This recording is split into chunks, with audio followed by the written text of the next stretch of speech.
Hello, my friends and family. How are you? I have put this video together today.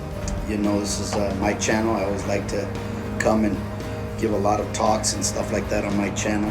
And so on my channel, I want you guys to subscribe, like, hit the notification bell so that way you can get up to date on a lot of stuff, especially my agents. I want you guys to always be on my channels looking at everything. So having said that, let's get right into this one. This one is for a lot of agents who are coming into the industry, who are coming into real estate and face some of the difficulties, the obstacles, the ups and downs of this business. So let's get right into the very first one. The very first one is you are absolutely oblivious of what to do. You have no idea what you're doing. You just know you gotta pass your test. You just know you gotta go to school. You just know you gotta do this and that. But what do I do? Well, when you're in this field, I always recommend that you guys begin to break everything down, okay? And what you should be doing is three very important things. One is preparing for your test, studying. Without question, that's what you should be doing, preparing for your test. It's not an easy test, not like any other test you've ever taken in your life. It's very, very different, very complicated. Two is you need to begin to tell everybody and their mother what you're in. You're in real estate now. Hey, I'm in real estate. Get to those people that don't really know that what you're embarking in.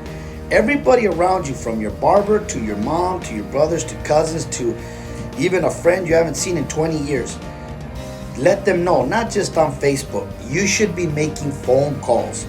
You should be telling a lot of people what you're getting involved in, guys. It's very important because a lot of people that you know are out there looking to get a house or to sell their house, and if they'd only known that you were getting your license, they'd have helped you. There are certain rare brokerages like our brokerage and our team which allows affiliates. And when you're an affiliate, even though you don't have your license yet, you can sell real estate with us by using our license to do it. And then when you get your license, you got a check waiting for you. So that's one of the beauties about being with the Chaffin Group and with Realty One. The third thing you need to be doing is you need to be, even though you're focused on your test, you need to be interviewing brokers. You need to be finding out why you should be picking that brokerage. And let me tell you guys something. I want to help everybody with this one when it comes to picking a brokerage, because a lot of agents don't know this. A lot of agents don't tend to grasp this concept. Look, none of us, not one brokerage out there, is going to give you anything different than the other brokerages. I can assure you that. Oh, we've got technology. Yeah, we all do. Oh, we've got this program. Yeah, we all do. We got this CRM. We've got this. We got offices. We get it, man. Every brokerage has that stuff. They all play the same broken record of what they offer. Now, an agent should never be asking themselves, what's in it for me? That's stupid, because then you know what? I could tell you whatever you want to hear. I could do that.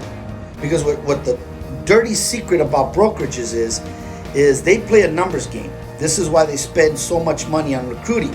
This is why I've always said that teams are the future. It's not brokerages. These mom and pop brokerages cannot compete with the big boys.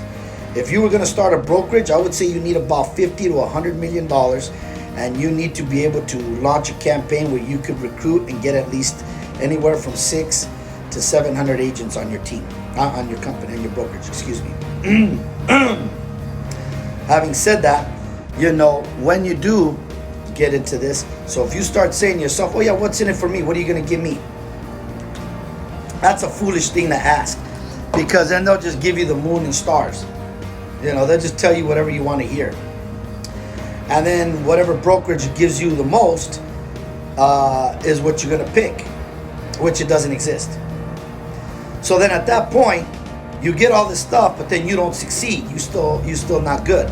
You still become, over 80% of the agents that fail. So you need to do something more than that. That should not be the reason. What you should be asking is why you? Why should I be with that brokerage? There has to be a reason that you pick that brokerage.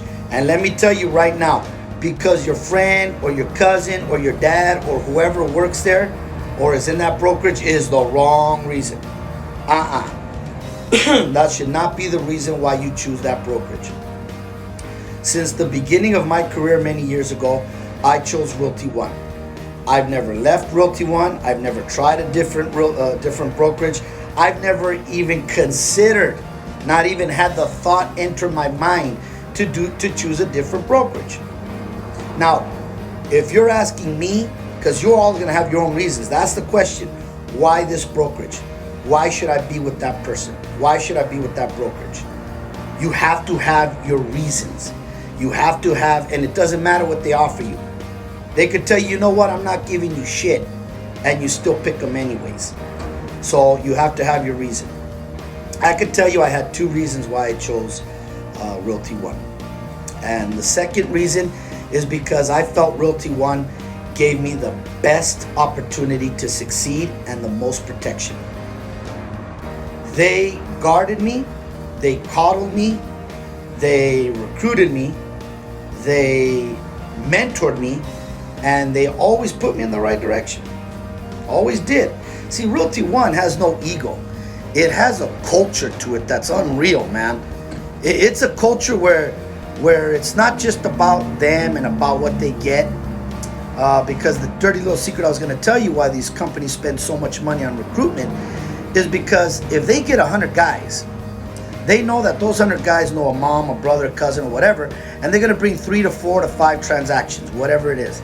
And as long as they get those 3 to 4 transactions, plus their sign-up fees, plus all that, and then you don't succeed and you don't do very well, they could care less. They just go on to the next person. Because they know that a person trying to be an agent is a dime a dozen. Agents actually succeeding and going past 2 years is extremely rare.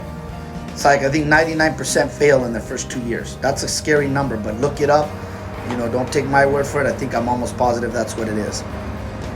So that's the dirty little secret there. So yeah, of course they're gonna throw whatever they want at you, but they're not invested on you succeeding. Now, Realty One created a culture that gives you that opportunity. They don't guarantee you success, but they do know if I give everybody the best opportunity to succeed with the most avenues, the most options, the most avenues to get better. Because if you don't do better, for example, you don't do better on your own, they'll push you to a team. If you don't do good on a team, they'll tell you go to here. And then they start to remove a lot of obstacles in your way. I noticed that Realty One does that. They remove the BS. They remove the rackets that hold you down. So yeah, my second reason why I chose Realty One, they gave me the best opportunity to succeed. And the first and probably the most important reason why is the image. That black and gold one circle. I mean, it's sexy as hell. It is, chic, stylish, hip, trend setting. The environment, the culture, the ambiance, the vibe, all of that. That's why I chose Realty One. If you want to be cool, hang out with cool people. You know what I mean? It's like when you join. This is why people have to understand that nobody ever worries. Everybody rebuilds, or everybody goes through their little ups and downs. But when a player wants to go into either the major league or the NFL or the NBA, they always want to be where? They always want to be with the Yankees and the Pinstripes. They always want to be with the Lakers, purple and gold. They always want to be with the Dallas Cowboys or the New England Patriots. That's why. Because, you automatically assume if I'm on that team, I get to ride on their mystique. I get to ride on their persona. I get to ride on their strength. Yeah, same thing at Realty One, man. I'm with them because they're like the New York Yankees, baby. They look sexy. So it makes me a better agent. And it really does. It makes me a better agent. Excuse me while I take my cigar. The other avenues, the other things, that new agents to do is that right there. Start looking for your brokerages. Start interviewing them. And then there are good teams out there. There are some great teams that you can join that automatically have a high percentage of your success. My company is one of them, the Chaffin Group. You go on my team, you automatically increase your ability to succeed without question. But it's not always easy to get on my team. We don't just take anybody. So unfortunately, that's the drawback with a lot of teams. Everybody wants to be on Ivan Shear's team. Everybody wants to be on the Chaffin Group. Everybody wants to be on certain teams that are out there. Well, no doubt. But they don't just take anybody, man, because they put so much energy and effort into their agents like we do.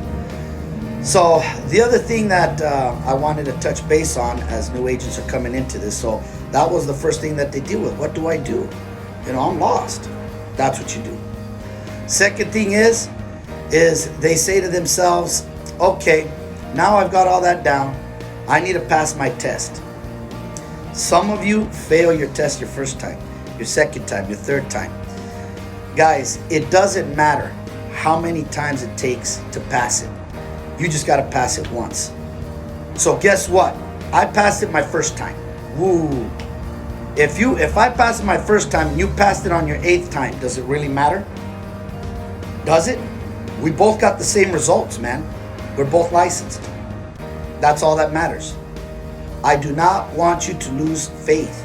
I don't want you to start doubting yourself. When you fail that test after your 3rd time, you start doubting yourself. That's the time where I need all of you agents to dig deep down inside of you and cut the crap. You know why you're failing, because you're doubting yourself and you're not trying hard enough and you're overthinking it. Stop overthinking it. Just hunker down, stay in, stop going to your friend's party or going to this thing or that thing or going out of town for a graduation or whatever. Lock yourself in a room for 3 days and pass your test. Okay? That's what you want to do. And I'll say this because my father had that issue. He didn't pass his first time around. And he was an extremely successful real estate agent.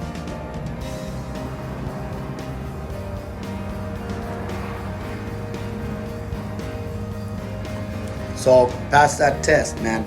Pass that test. Don't give up. You're almost there. Get that test out of the way. I could tell you right now, it's like anything in life, man. The only time you really lose is when you quit. That failure is temporary. Quitting is permanent, man. You got it. You've left it. I see so many people quit things in their lives when they don't realize that if they would have stuck it out, the reward would be that much greater than trying something new and kind of hitting and missing on that. Oh, I hit on this. Well, you think about people in life that I've seen all the time that people fail at and then succeed at something else. I've seen people try 5 different careers. I saw a guy try to be a surgeon, failed. Then he went on to try to be a real estate professional, he failed. Then he went on to try to become a psychotherapist, he failed. Then he went on to try to own his own a florist business, and he failed. And then he went on and tried to be owning his own, it was a window tinting business, and he succeeded. He said, oh, that's the one that hit. Okay, cool. You found something, you did good at it. Imagine if he wouldn't have quit on the first one. He'd have been a surgeon right now. And I don't know about you, but I think being a surgeon compared to owning a small little window tinting shop, probably a lot more rewarding. And I'll bet you $100 that's what he really wanted to do. And he probably sits there and regrets it.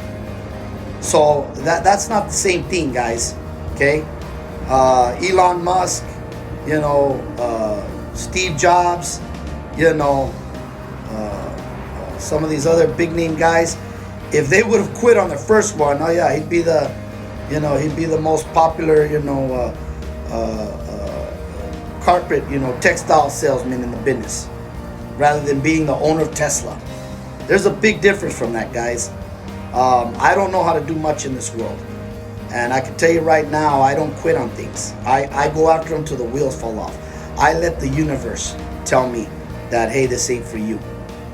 I don't quit on it. You'd have to drag me out kicking and screaming before I quit on something. I just don't. I hate quitting. I don't like quitting. That's when I feel like a real failure. But I've failed many times in my life. I have. I've failed at things in my life. Like, I wanted to be a professional hockey player. Did I quit? No, I got injured. I couldn't continue that career. It was taken from me, kicking and screaming, because I still tried to play with the injury and I wasn't able to continue. So, no, that's what I mean. I don't like quitting in anything that I do. So when you're in this field, don't do that. Quitting is very, very contagious. I keep telling you guys this, man. It gets easier and easier and easier to do. For me, it's hard. Funny thing is, it makes certain things in life hard. I suffer more because I don't quit. Go figure. I don't let go so easily. I really don't, man. Not that I have nostalgia, but I don't let go so easily. I really don't. So guys, keep in mind, don't quit, keep it going, and don't give up. I want you agents to continue to study and pass that damn test and become an agent. Then guess what? Now the next step is not quitting in the job itself, not quitting in your career. So have a good day. Make every day a fantastic one.